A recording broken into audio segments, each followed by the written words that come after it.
భూమండలం ఇదం జగత్ అంటారు. భూమండలాల్ని పరిపాలించేది శ్రీ మహాలక్ష్మి.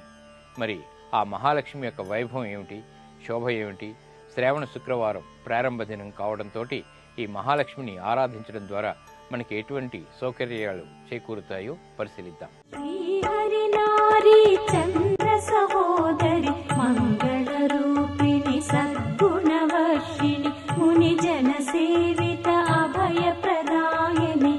అష్టలక్ష్మీ త్రిభువన పాలిని జయ జయ జయ శ్రీ హరిప్రియ రాణి సిరి మహాలక్ష్మి మంగళదాయని జయ జయ హే మధుసూదన కామిని శ్రీ మహాలక్ష్మి నమోస్తుతే.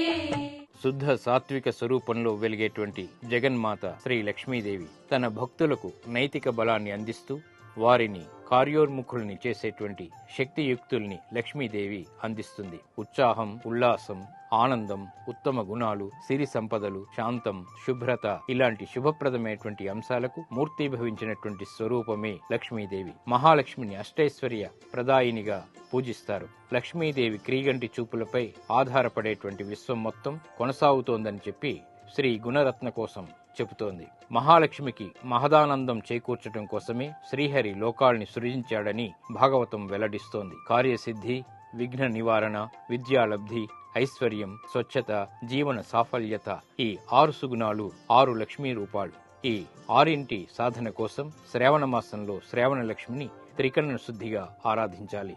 శ్రీహరికి ప్రియమైన విష్ణు జన్మ నక్షత్రమైనటువంటి శ్రవణం పేరిట వచ్చేటువంటి మాసం శ్రావణం. ఈ మాసంలో లక్ష్మీ ఆరాధనం సకల శుభాల్ని కలిగిస్తుంది. ఈ నెలలోని సోమవారాలు, మంగళవారాలు, శుక్రవారాలు, పూర్ణిమ తిథి వంటి పర్వదినాలకు ఎంతో విశిష్టత ఉంది. విష్ణు హృదయంలో కొలువు తీరి ఉండేటువంటి అమృతవల్లి మహాలక్ష్మి కాబట్టి ఆమె సకల కార్యాలకు సంకల్ప శక్తి. కార్యాల్ని జయప్రదంగా కొనసాగించాలనేటువంటి ధీయుక్తి.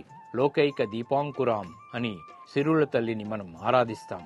ఆరోగ్యం, ఆనందం, ఆహ్లాదం ఎక్కడ ఉంటే అక్కడ లక్ష్మీదేవి సుప్రసన్నమవుతుంది. తన గజ్జల సవ్వడులతో ధనరాశుల్ని కురిపిస్తుందని భక్తుల ప్రగాఢ విశ్వాసం.